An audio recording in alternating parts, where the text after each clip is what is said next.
Hey guys, so today I thought I would do a little collection update. I did want to post quite a bit more to the channel than I have done. Um, it must be almost a year since I last posted, but I guess one of my resolutions for this year is to kind of make more of this channel, post a bit more on it, and yeah, get some more discussions going because I really enjoy those, what your guys' thoughts are. So I thought the first video I would do to kind of start the new year would be a collection update. Um, so what I'd recommend is that you quickly skim through my previous collection video, which I did at the beginning of 2019, and then that'll give you an idea of how, the collection has progressed and changed in sort of a 1 year time frame. And I do have to say it has changed quite a bit, much more than I would have ever anticipated. So do check that video out first. I'll put a link somewhere or just go on my channel. Um, and yeah, and then so now I'll just quickly go through the collection. I'll try to make it shorter than the previous one. I think the previous one was over 30 minutes long, so try to get this in under sort of 15.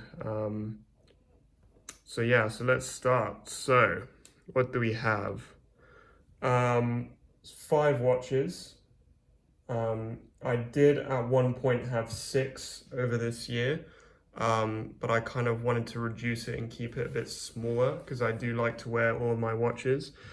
So I'll start with, I guess, quickly going through some of the pieces that I still have, which I've had for a while, that have stayed in my collection, and that's actually, now that I'm looking at it, only 2. 3 of these watches I actually got this year, in 2019. So that kind of tells you how much it's changed. So the first one, this is an old watch that was around in my collection last year as well, and I've had for about 2 to 3 years, I think. And it's just your standard Speedmaster acrylic. It's got the standard writing on the case back. It's just your run-of-the-mill standard Speedmaster, which I still think is one of the best watches ever made. Especially now that they've released the super expensive 321 moon watch, which I think in the UK retails for sort of £11,000, and in the US it would be something like 14,000. This is still, I think one of the best value propositions on the market, even though they did increase their prices. But I'd highly recommend looking pre-owned at these because you can get them for a very good deal. I bought this one at an auction. Fortunately, it didn't have boxes or papers, but I guess that annoys me a little bit because I do like to have all the paperwork and stuff, but the price was just, good. So I thought, whatever, it's just the moon watch. I'm probably going to keep this for, ever. So box and papers don't really matter to me. So yeah. And it looks really good on NATO straps. I'd highly recommend if you haven't tried your moon watch, or if you've just had it on a bracelet or a leather strap, try it on NATOs. It really makes it super fun to wear, and you can obviously change them out and give it a complete different look. Okay, so that was the first watch.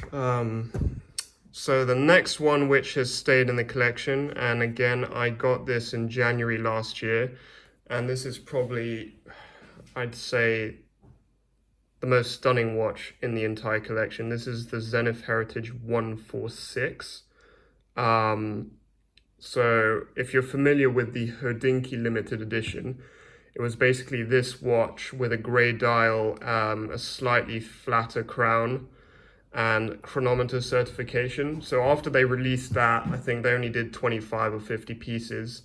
I guess Zenith realized how popular that watch was, and they released their own unlimited run with this blue dial, and there's also one with a brown dial. So this is a 38 mil case, which is based off the original 386 case. So they literally went back in the archives, did a digital scan of the old cases they were using and completely recreated, so it has identical dimensions. It's obviously got a version of the El Primero movement. Now, it's not got, I guess, the most,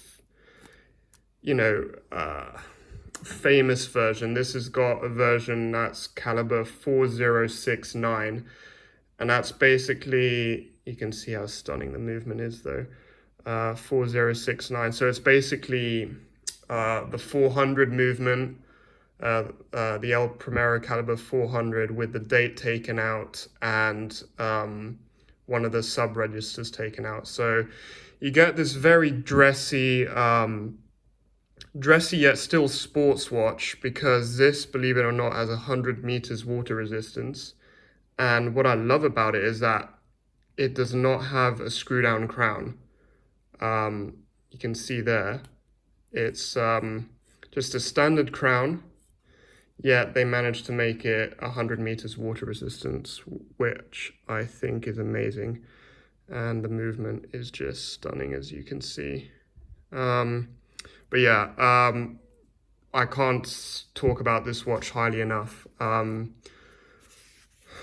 thing I would say about it though is that, I don't know if you can see, but the straps are, the spring bars are curved, and that makes it a real pain to change straps out. It's very difficult to get these spring bars out of the watch, and you do end up scratching the lugs quite a bit because you really have to force it. So it means it's not that versatile. Kind of the best thing to do would be just to keep it on its original strap, because otherwise you'll just end up really scratching up your watch. But other than that, it's a wonderful piece. You can dress it up. I tend to wear it not dressed up, sort of just as a more casual watch, because again, I think the blue face and the blue strap with, the racing perforations here give it a more casual vibe. But if you definitely, wanted to wear it out to a black tie something, it could definitely do that as well. And yeah, a stunning blue sunray dial. Just one of the best watches I think Zenith have made. Unfortunately, I think it was actually discontinued a year ago around, or just when I got it, which is a shame. I guess Zenith are going into a different direction with their new Defy range and that stuff, but they are still bringing out some vintage inspired pieces, but that one I do believe has been discontinued now. But plenty of them are online, and again, Zenith on the pre-owned market is, you can grab some real bargains. They don't really hold their value very well, so I highly suggest, if you're buying a Zenith, go pre-owned. Right, okay, we're at 8 minutes, so I better hurry up. This might take a bit longer than I thought, but let's go in order of acquisition. So the middle, these three watches here is what I have acquired during 2019. And obviously I did have pieces which I sold to fund these. I didn't just buy 3 new watches. So as I said, if you go to my previous collection video of 2019, you'll see which pieces have come out. So the first one, which I acquired, was the Submariner, which was, I've actually done a video on this, on how I acquired it. I did get this at retail, luckily, and I think, since I've gotten it, they've gotten even harder to obtain. So I was really happy with this. A watch I've wanted for years, and it's just, it is by far, well, okay, not by far, but it is extremely accurate. It's essentially +1 -1 a day, which means at the end of the week, you're pretty much, spot on the time you set it at on Monday. And I mean, it's just, the perfect watch, the clasp, the robustness. It's, a modern Rolex, which is probably the best got some of the most robust and best build quality in the market. And you know, if you can get your hands on these at retail, don't hesitate. I mean, pretty sure people wouldn't hesitate if they got the opportunity. But again, I do think that, you know, if you really do want this watch and you were starting to look at, you know, the secondary market, and I think these are going for over 7,000 now, especially since the price increase that Rolex introduced at the beginning of the year. I do think, you know, I would personally hold off. I wouldn't be prepared. It's a fantastic watch, but I wouldn't be prepared to pay, you know, over £2,000 above retail, or more like £1,000 or £1,500 over retail for one of these. They are fantastic, but what I would say is just be patient and try and hold out and get one at retail, is what I would say. Yeah, I can't, you know, there are plenty of videos on this watch. It's just a fantastic piece.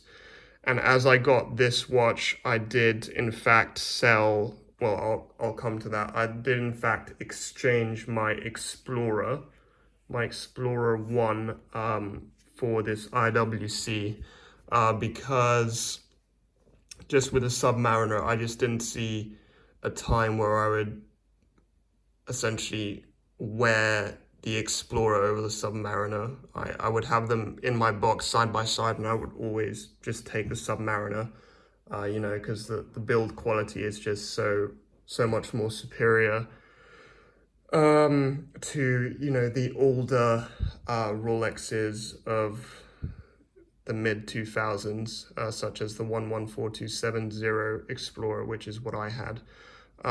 So I did do an exchange for that Explorer for this IWC Mark V. And obviously I did get, I went to a local watch shop and they gave me the IWC and some cash. I didn't just do a straight swap because the Explorer is trading for quite a bit more.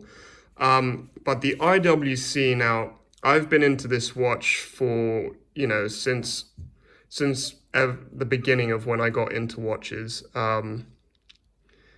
and specifically the Mark 15, I think, just due to size. It's a 38mm. So the new Pilot Marks that they have now, so the Mark 18s, they're all 40mm, which I think is just too big. And this is kind of, I think, the last Mark series that stays true to the original Mark 11, Mark 12, in that it has the sort of squared off hour hands. It has the smaller case size, although not too small, and it retains the matte black dial. A lot of the new ones have kind of flashier, shiny dials. I think even blue ones, which I think kind of make it more of a flashy watch and takes away from what it was originally designed for.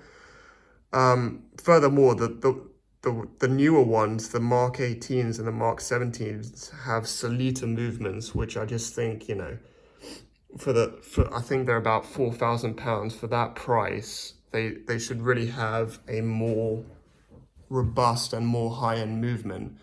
And this is what this one has. It's very interesting. So for the Mark 15s, what they did was they bought the kind of highest spec ETA chronometer grade calibers. I believe they were called, it's caliber 2892 /A2, I believe. Might want to double check that. And what they did is they kind of took it apart and put in their own parts, as well as redid the finishing of some of the parts. So they basically bought already a very high-end chronometer grade caliber and kind of improved on it and did more vigorous testing.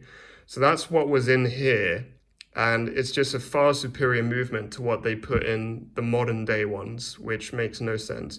And no, I'm not talking about the new Spitfire series. That's a completely different thing. I'm talking about the modern day Mark 18s or any kind of Mark series that came after this. So yeah, this is a fantastic piece. It's iconic. It's very under the radar. You know, if you just wear this on a nade strap like this, no one will know what it is apart from you. And you know what I actually find useful? This is the only watch I have in my collection, as you can see, that has a date. So I'm actually kind of happy that, you know, that I do have one watch that has a date, and it's actually super useful that when I do wear this watch, it has a date feature. Because I'm just not used to having that. And I think the way it's been done is, you know, it doesn't break up the dial on the new ones again because they're using movements that are too small for the cases. The date is actually moved inwards of the number circle, so it just looks odd. It's just not a good design or execution. But if you're going to get a Mark series, I would highly suggest you look into the Mark 15s. They're kind of old now, of getting there, getting into the neo vintage realm. I think so. This one was in production between, I think, 2000 and 2006, 6 years production. It might have even been less than that, to be honest. But I know they were stopped in 2006. So this, I believe, is a 2005 model. And yeah, it's great. It's actually super thin as well, which is nice. I think it's around 10 millimeters. Fantastic piece, really happy with it. And you know, I did switch the Explorer for this. As I said, I exchanged my Explorer 1, and I think this gives you a bit more, there's a bit more to this watch than the Explorer 1, is what I would say. It's a bit more interesting. There's a bit more that it can give you. You know, the big complaint about the Explorer 1 is that it's a boring watch. I would say it isn't, but I can see where people are coming from. I would say this watch is definitely not a boring watch. It's, yeah, it's just, I think, one of the last pilot watches that IWC really perfected the design to. I think every kind of Mark series that came after it was just nowhere near as good. In my opinion. And again, these are very much undervalued. You can get them under $3,000 on the used market, so highly recommend. So moving on to the last piece, and this is my most recent acquisition. I got this last week, in fact, so very much new. And I never thought I'd ever get something from this brand. But this is, as you can see, a Panerai radio mirror. But it's quite a special one, I would say. It's unusual in that it's a smaller model. Sorry, I've just put this on the very thick strap, so it's quite difficult to get off. But so this is a 42 millimeter radio mirror that is only 11 millimeters thick. So this is the PAM 574, and I think it is probably one of the best radio mirrors or Panerais that are in production. Now, as you can see, this is perfect for someone with smaller wrists. I have 6.5-inch wrists, and you can see it wears pretty much the same as a Submariner. I think the lug width, the lug to lug is 49 mils. On the sub it's 48. So to give you an idea of how this watch wears, just put on a modern Rolex sports watch, 40 millimeter sports watch, and that's roughly how this wears, apart from it's a lot thinner. Now, the cool thing about this watch is that if you unscrew the crown, right, if you pop out, if you watch the sub-seconds hands And just look what happens when I pull out the crown. You see that? Just do that again. So what happens is that it's got hacking seconds, but a very unique hacking seconds, in that when you pull out the crown, the sub-seconds hand resets to 0. So that means it's super quick and easy to set this watch to a reference time. So let me just put that back in there. Screw that back down. You also notice this is what they call the 1940 case. So I think this is one of the most elegant and nicest cases that Panerai make. So this is just after they basically upgraded the previous kind of 1930s radio mirror, which had the wire lugs, and they kind of made it into a more robust case with soldered on lugs. And as you can see, they also have what is very similar, and there's a reason for that, to a Rolex crown. And that's because they did generally use Rolex crowns back then for their cases. So I think it's cool that they kept that little touch. Now, if I flip it over, you can see there's an in-house movement. Very robust, I would say. You can see that there's a full balance bridge, kind of designed in Panerai fashion, so you have the brushing. However, you know, people do complain that the Panerai finishing on the movements isn't great. I would disagree. I would say it's different. So they go with brushing, and they do actually have anglage on all the sides of their components, as you can see there, which is not typically what you see on many watches in this price range. So the finishing is different. It is not inferior. They don't do much perlage, although if you look deep in the movement, you'll see there is some perlage, and they don't do Geneva stripes.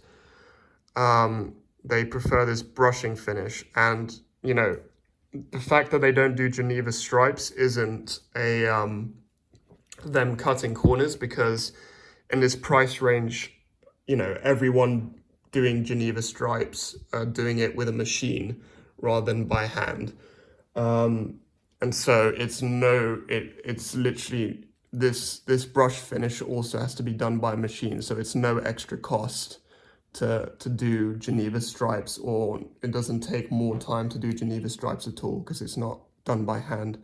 So it's actually a choice that they're making there.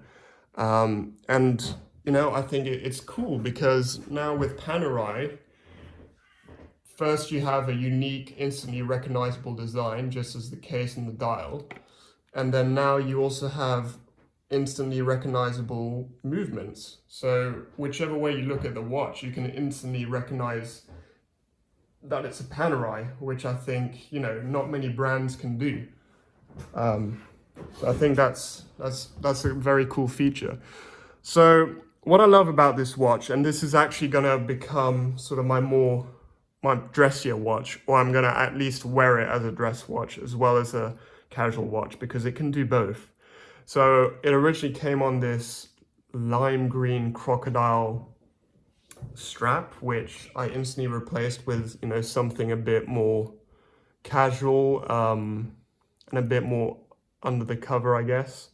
And I do have a black crocodile strap on order, which will mean I'll be able to, you know, dress this up, and this absolutely works as a dress watch. It is a very, very dressy Panerai, probably the most dressy watch they have in their catalog. It's still, but it retains kind of all the Panerai aesthetics of the sandwich dial, just the dial layout itself, obviously the movement with the full balance bridge. So I'm very happy with this watch, and I would like to maybe go into more detail on it and do a full review later. But as of now, that is my collection. Yeah. And I think, to be honest, it's gonna stay like this for a while because I'm pretty happy with where it is. I think it changed a lot, probably too much over the span of 2019, and now I kind of need to settle down and stop thinking about watches so much and just be happy with with what I have. But guys, if you have any questions at all about any of these watches, or if you're considering of buying any of these watches, please do let me know. I'll be happy to answer your questions. And yeah, I'd really like to hear your thoughts on this collection. I think the elephant in the room is that I don't have a single watch with a white dial, which I just realized the other day. I have 4 black dials and 1 blue dial. So I think eventually in the future I would need to get something with a white dial. I'm still, really would like to own a Grand Seiko at some point, either a snowflake or one of their dressier pieces. So I think, in the next couple of years, that is probably one watch I would definitely add to this collection. But for now, I'm happy with it. And yeah, just let me know your thoughts down below, and thanks for watching. Sorry about the length of the video again. See you next time.